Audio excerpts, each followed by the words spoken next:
Bom dia, boa tarde, boa noite, galera. Uou! Vamos ver agora o nosso capítulo.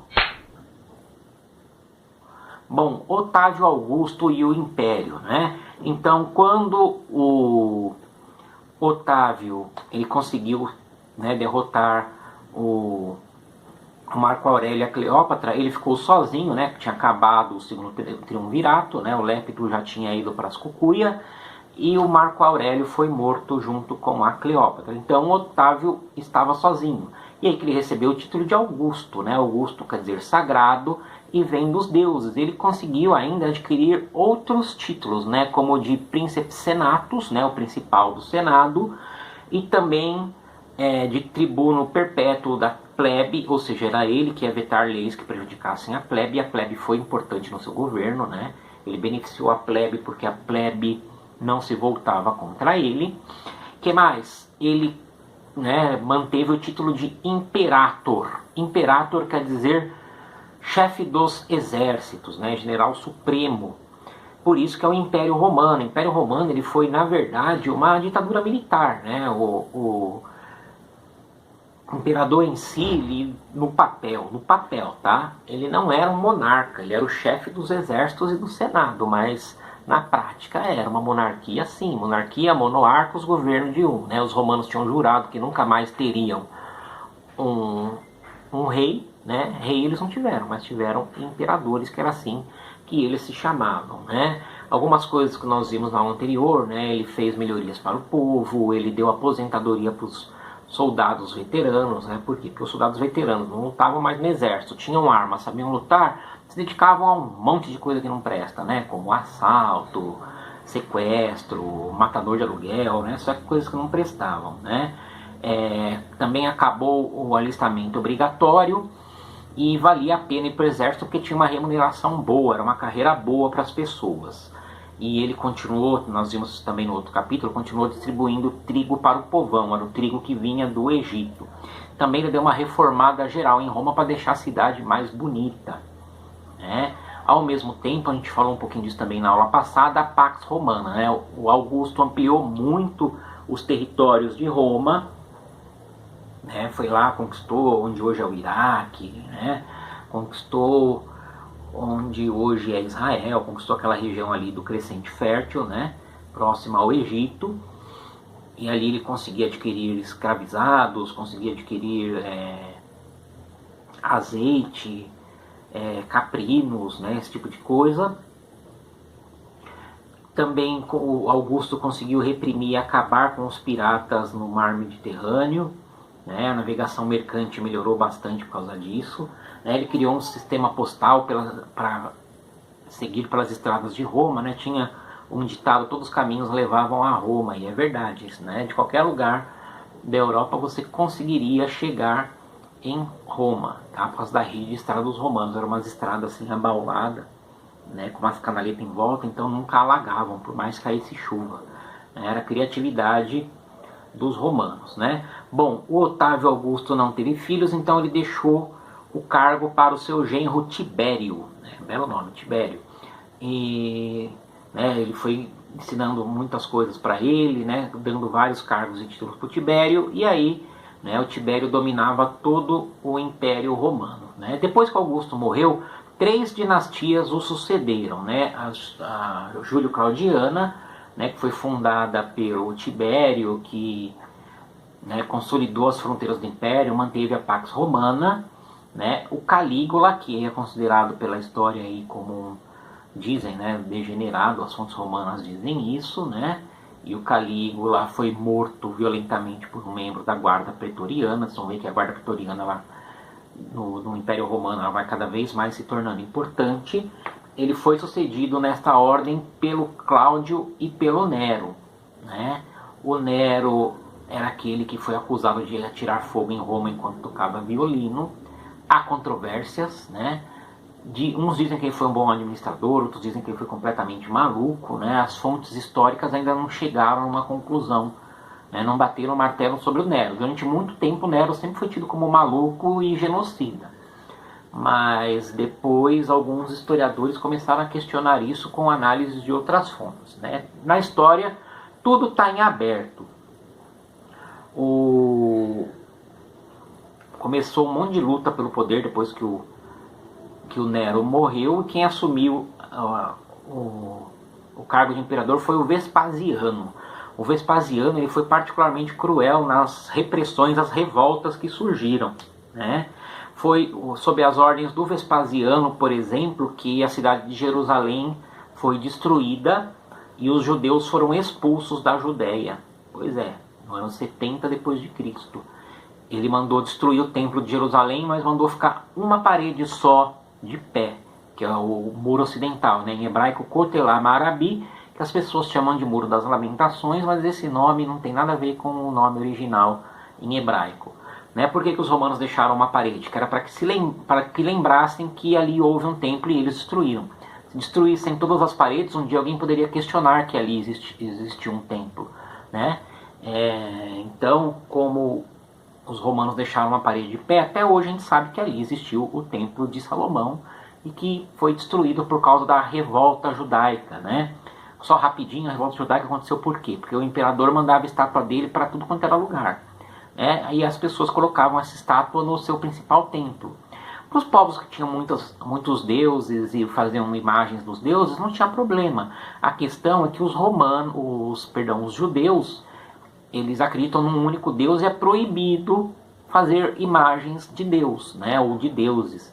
E aí os romanos foram lá, entraram no lugar mais santo do judaísmo, que é o Kodesh HaKodeshim, Santo dos Santos, onde o sacerdote só entrava uma vez por ano, no dia do perdão, e colocaram lá uma estátua do imperador de Roma. E aí começou a grande revolta judaica, os judeus foram massacrados, expulsos do país, sobraram 2.000 em Massadá, uma fortaleza no alto da montanha. Os romanos conseguiram barrar o fornecimento de comida e água para esses refugiados em Massadá. Resultado, suicídio coletivo, né?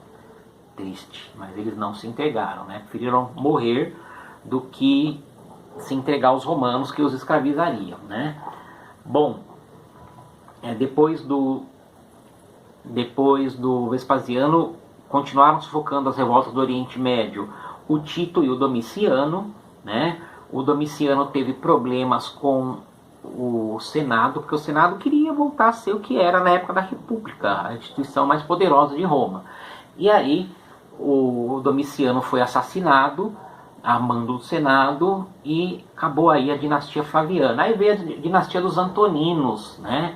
Em que os imperadores voltaram àquela ideia que já vinha desde o Júlio César, do César Augusto, né, Otávio Augusto também. Os imperadores levavam o título de César, tá? Por causa de herança do Júlio César. Então, os antoninos, né, eles procuraram fazer aquilo que o César fazia, ficar mais juntinho ali do povo para ter o povo a seu lado. Quem que era a população de Roma? Quem que era a massa de Roma? A plebe, o povão. Então, atender as necessidades da população, né, foi vantajoso para os Césares romanos, né? E o Trajano, ele conseguiu assim aumentar mais os territórios de Roma, mas ali foi o limite. Por quê? Porque ao norte eles não conseguiam vencer os povos germânicos, né? No ocidente já estava tudo conquistado, o mundo conhecido, né? Até a Península Ibérica, onde hoje é Portugal e Espanha, e a Península Arábica, onde é hoje Arábia Saudita, Iêmen, Emirados Árabes, Omã e Bahrein, e Kuwait, é um território seco, infértil, que não interessava a ninguém. Só tinha petróleo quase infinito, mas eles não usavam petróleo na época, usavam no máximo para acender tocha, né? Então não interessava muito. Então praticamente todo mundo conquistado, com exceção dos povos germânicos, os romanos tinham dominado. Então ali com o Trajano se encerraram, né, as conquistas, né? Ele conquistou a Armênia, conquistou a Mesopotâmia, enfim, né? Os sucessores dele mantiveram esse pique de tá tudo conquistado, estamos controlando o povo, né? Aí veio o Adriano e o Marco Aurélio. Marco Aurélio considerado o imperador filósofo. Se vocês viram aquele filme que eu acho muito legal, que chama Gladiador, eu tenho um DVD, muito bom, né? Vocês vão ver a história desse cara. Vai mostrar o Marco Aurélio no comecinho do filme e vai mostrar o Cômodo. O Cômodo, ou Commodus em latim, era o grande rival do gladiador do filme, tá? Se eu não me engano, o gladiador do filme ele é fictício ou baseado em lendas. O Máximos, né, o gladiador do filme, é um cara que não tem comprovação histórica. Se vocês não assistiram, assistam, não vou falar muito, senão vou acabar dando spoiler. Mas enfim, o Cômodo era violento, metido a brigão, e quem com ferro fere, com ferro será ferido. Morreu. E aí começou a crise econômica, né? Por quê?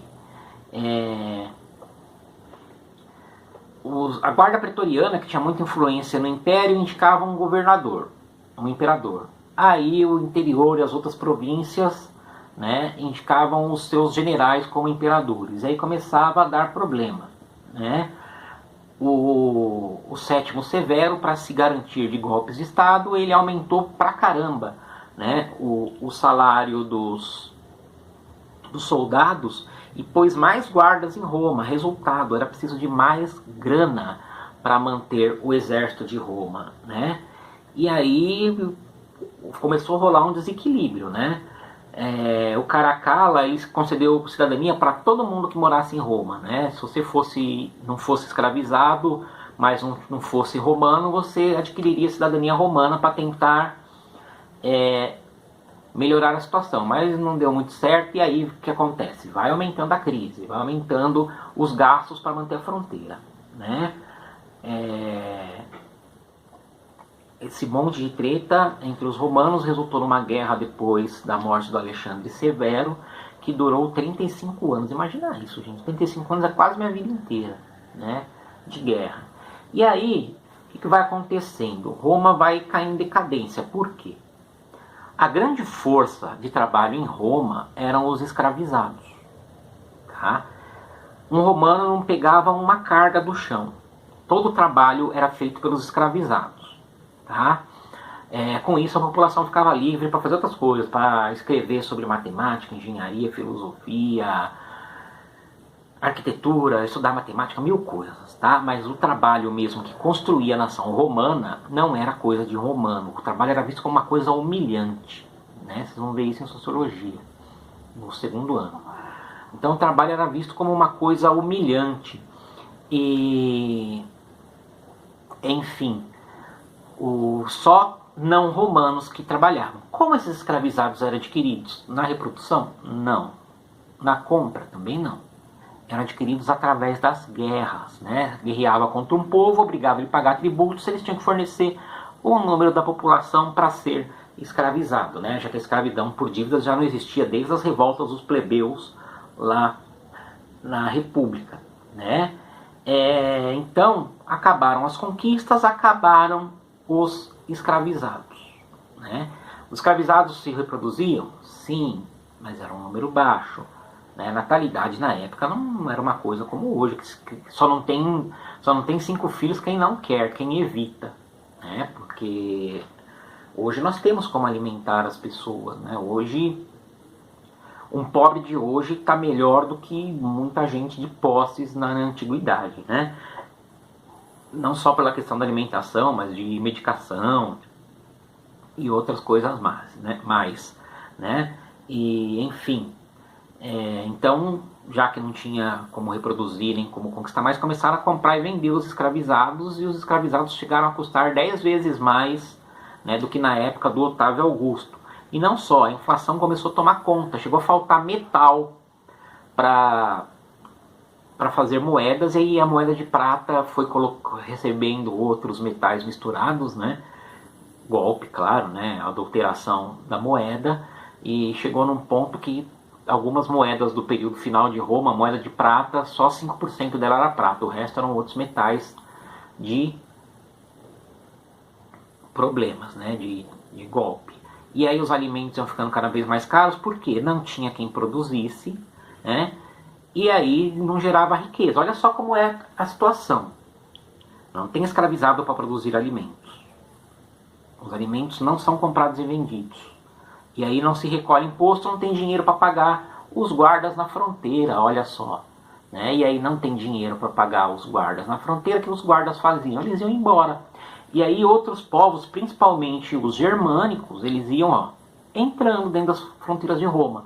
Alguns iam pacificamente, né? Outros iam na base da violência. Alguns chegavam a morar com os romanos, ter cidadania romana, chefes, né, nobres germânicos chegaram a casar seus filhos com filhas da nobreza romana e vice-versa, né?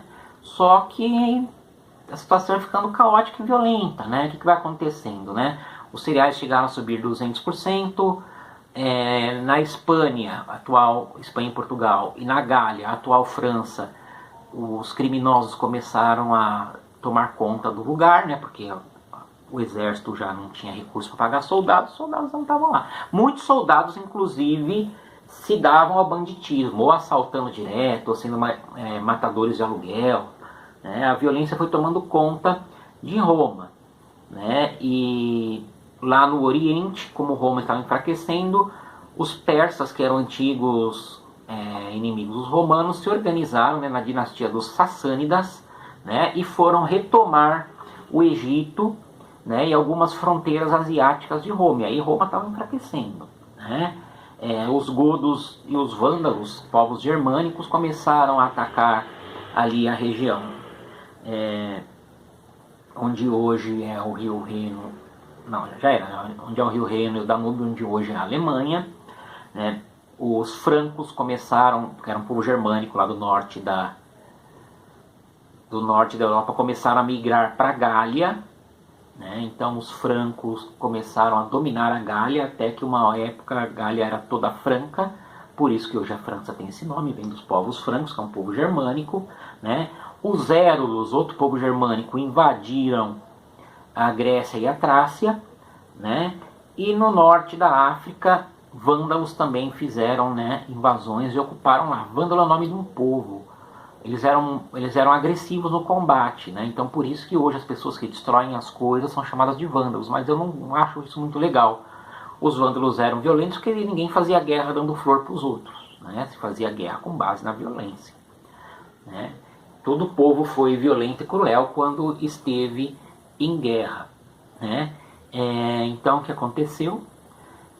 Os vândalos também ocupavam o norte da África, e ali pelo final do século III parecia que a sociedade romana ia se desintegrar. E o cristianismo, uma religião derivada do judaísmo, radicalmente oposta à religião romana, né, que tinha muitos deuses, a religião judaica só tem um, né? O cristianismo, herdeiro da religião judaica, também só acredita em um Deus. O judaísmo parecia fogo no mato seco, né? O cristianismo se espalhava de forma muito rápida em Roma. Começou se espalhando entre os escravizados, né? Depois acabou atingindo o povão, a plebe, e depois os missionários cristãos foram convertendo também os patrícios, né? A nobreza romana. Galera, essa é a primeira parte do Império Romano, tá? Na semana que vem nós teremos a segunda. Respondam as 3 perguntinhas do formulário. 3 perguntinhas, porque é 3 na semana, 3 na outra, tá bom? Até mais, galera! Uou!